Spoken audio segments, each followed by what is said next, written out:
Pure मतलब कुछ नहीं जिसको आप खा सकते हो, शुद्ध नहीं। केमिस्ट्री के हिसाब से ना कोई चीज़ अगर प्योर है ना, इसका मतलब ये नहीं कि आप उसको खा सकते हो, और कोई चीज़ इम्प्योर है, अशुद्ध है, इसका मतलब ये नहीं कि उसको आप खा नहीं सकते। जैसे कि जय हिंद, पिछले 2-3 वीडियो में हमने बहुत सारे अलग अलग टॉपिक के ऊपर बात करा। सबसे पहले हमने देखा कि फिजिकल और केमिकल क्लासिफिकेशन क्या होती है, उसके बाद हमने देखा कि एटम्स क्या होती है, मॉलिक्यूल क्या होती है, आयंस क्या होती है कि नहीं। उसके बाद हमने फिर देखा कि फिजिकल और केमिकल चेंज क्या होती है। ठीक उसी तरह आज इस वाले वीडियो में देखेंगे कि ये प्योर सब्सटेंस क्या होती है। उसके बाद हम अगले वाले वीडियो में देखेंगे कि ये इम्प्योर सब्सटेंस क्या होती है, जिसको आप मिक्सचर भी कहते हो। ठीक है, तो शुरू करते हैं। अच्छा, सबसे पहले मेरा एक सवाल है, ये कौन सा क्लासिफिकेशन है? ये दोनों चीज़, ये कौन सा क्लासिफिकेशन है, फिजिकल है या केमिकल? केमिकल है ना भाई, क्योंकि फिजिकल क्लासिफिकेशन के हिसाब से तो मैटर 3 तरह का है, सॉलिड, लिक्विड, गैसेस। लेकिन केमिकल के हिसाब से, केमिकल क्लासिफिकेशन के हिसाब से मैटर 2 तरह का होता है। पहला आपका हो गया प्योर सब्सटेंस, दूसरा आपका हो गया मिक्सचर। अब प्योर सब्सटेंस की बात करिए, आगे जाके कंपाउंड और एलिमेंट में बदलता है।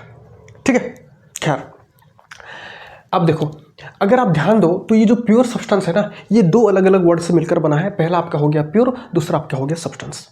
अच्छा, सब्सटेंस मतलब कुछ नहीं होता, एक तरह का मैटर ही होता है।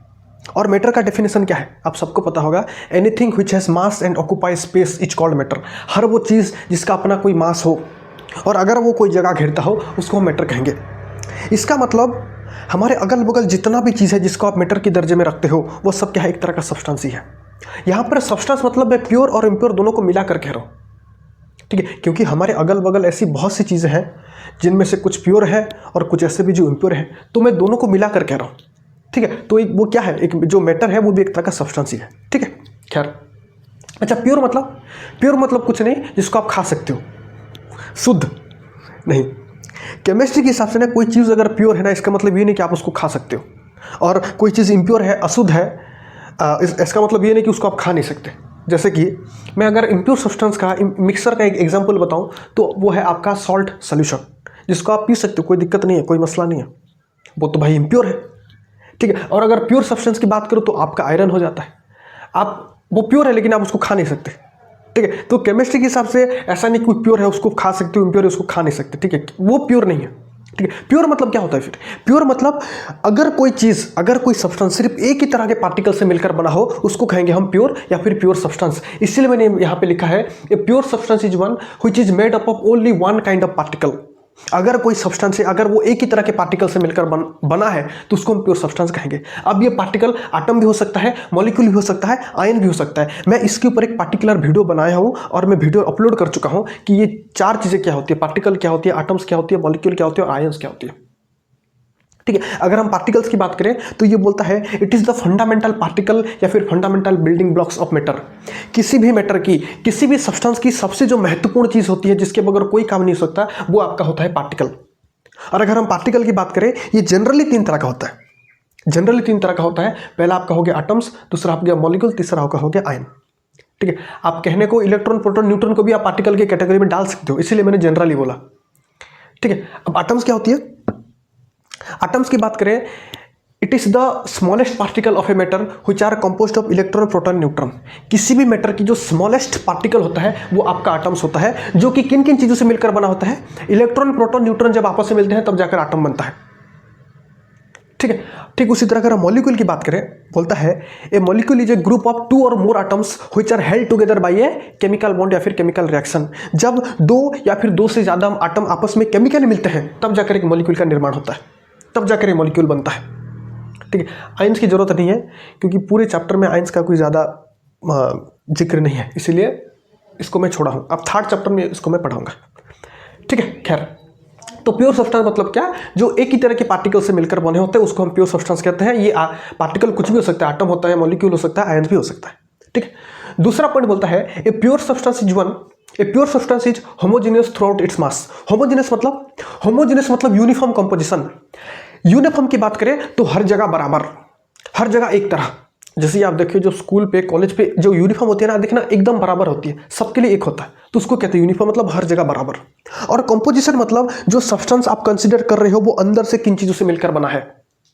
अंदर से किन चीज़ों मिल उसको कहेंगे कंपोजिशन या फिर बिल्डअप। तो अगर हम प्योर सब्सटेंस की बात करें ना, ये होमोजेनियस होता है, मतलब जो सब्सटेंस जिसको आप प्योर कह रहे हो वो अंदर से जिन जिन चीज़ों से मिलकर बना है वो हर जगह एकदम बराबर तरीके से डिस्ट्रीब्यूट हुआ होगा, हर जगह एकदम यूनिफॉर्म तरीके से फैला हुआ होगा।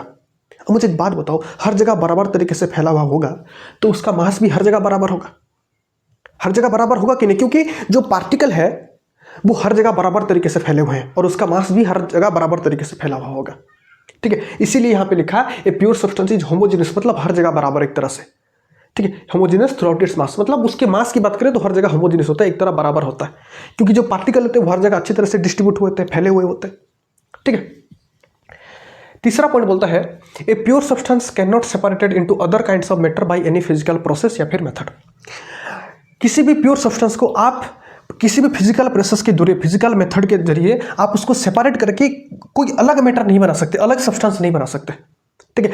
फिजिकल मेथड मतलब कुछ नहीं होता है, जैसे कि आपका इवापोरेशन हो गया, डिस्टिलेशन हो गया, और भी बहुत सारा है, अलग अलग तरह के फिजिकल मेथड में आपको पढ़ाऊंगा। जब मैं आपको सेपरेशन ऑफ मिक्सचर पढ़ाऊंगा ना तो आपको मैं फिजिकल मेथड पढ़ाऊंगा। फिलहाल के लिए इतना याद रखो, अगर हम प्योर सब्सटेंस की बात करें तो किसी भी फिजिकल मेथड के जरिए, किसी भी फिजिकल प्रोसेस के जरिए आप इसको सेपरेट करके अलग तरह के सब्सटेंस नहीं बना सकते, ये बोलना चाहता है। जब मैं आपको एग्जाम्पल दूंगा ये हर चीज़ आपको क्लियर होगा, थोड़ा धैर्य रखो, ठीक है। चौथा पॉइंट बोलता है इट हैव यूनिफॉर्म कंपोजिशन। जाहिर सी बात है भाई, अब यूनिफॉर्म कंपोजिशन है, फिक्स्ड कंपोजिशन है, इसलिए तो होमोजेनियस है कि नहीं। पांचवा पॉइंट बोलता है it have fixed melting and boiling point.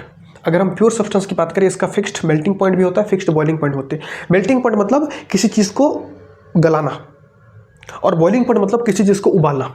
इतना याद रखो, कोई चीज़ सॉलिड होगा तब इसको मेल्ट कर सकते हो, और कोई चीज़ लिक्विड होगा तब उसको बॉयल कर सकते हो, इतना याद रखो, ठीक है। तो अगर हम प्योर सब्सटेंस की बात करें इनका fixed melting and boiling point होता है। एग्जाम्पल के लिए गोल्ड को लेकर चलो, क्योंकि गोल्ड एक प्योर सब्सटेंस है। सबसे पहले आप मानो कि गोल्ड प्योर सब्सटेंस है, हाँ गोल्ड प्योर सब्सटेंस है, एकदम गोल्ड की, एकदम प्योर गोल्ड की बात करें, किसी भी चीज़ उठा लो आप थोड़ी बहुत तो इंप्योरिटी होगी, आप इंप्योरिटी को अवॉइड कर दो। गोल्ड बिस्कुट को लेकर चलो, मान के चलो वो एकदम प्योर है, ठीक है। अब 4 पॉइंट को देखो, हर एक पॉइंट को एक एक देखो। बोलता है is one which is made up of only one kind of particle. अगर हम गोल्ड की बात करें ना, गोल्ड बिस्किट की बात करें तो ये खाली एक ही तरह के पार्टिकल से मिलकर बनी होती है, और वो होता है एटम्स। अगर हम गोल्ड की बात करें ना तो वो अंदर से जिन पार्टिकल्स के मिलकर बना होता है वो आपका एटम। हर जगह खाली गोल्ड के एटम भरे हुए होते हैं, चारों तरफ भरे हुए होते हैं, ठीक है। तो अगर हम गोल्ड की बात करें तो ये एक ही तरह के पार्टिकल्स के मिलकर बनी होती है, वो आपका हो गया गोल्ड एटम। यहां पे पार्टिकल कौन है? एटम है, मॉलिक्यूल नहीं, आयन नहीं है, खाली गोल्ड एटम्स है, ठीक है। दूसरा पॉइंट बोलता है a pure substance is homogeneous throughout its mass. अब मुझे एक बात बताओ, गोल्ड जो एक सब्सटेंस है वो अंदर से खाली गोल्ड के एटम से बना है, और जो गोल्ड के एटम है ना वो हर जगह एकदम हर जगह बराबर तरीके से फैले हुए हैं, यूनिफॉर्मली डिस्ट्रीब्यूटेड हुए हैं, ठीक है। अगर यूनिफॉर्मली डिस्ट्रीब्यूटेड होंगे तो उसका मास भी हर जगह बराबर होगा, जाहिर सी बात है। मान के चलो कोई गोल्ड है, यहाँ पर 10 है, यहाँ पर 10 गोल्ड के आटम है, समझाने के लिए बोल रहा हूँ, यहाँ पर 10 गोल्ड के आटम है, यहाँ पे भी 10 है, यहाँ पे भी 10 है, यहाँ पे भी 10 है, यहाँ पे भी 10 है, हर जगह बराबर 10 फैले हुए हैं। तो जाहिर सी बात है वो हर जगह बराबर तरीके से फैले हुए हैं तो उनका मास भी तो बराबर होगा ना जी। समझ रहे हो कि नहीं मेरी बातें? तो ये बात, ठीक है। तीसरा पॉइंट बोलता है किसी भी प्योर सब्सटेंस को आप किसी फिजिकल मेथड के जरिए आप उसको सेपरेट नहीं कर सकते। गोल्ड को देखते हैं, आप गोल्ड को किसी भी फिजिकल प्रोसेस के जरिए आप सेपरेट नहीं कर सकते, सेपरेट करके कोई अलग सब्सटेंस नहीं बना सकते। आप जब गोल्ड को तोड़ोगे, ब्रेक करोगे, आपको आखिर में गोल्ड ही मिलेगा।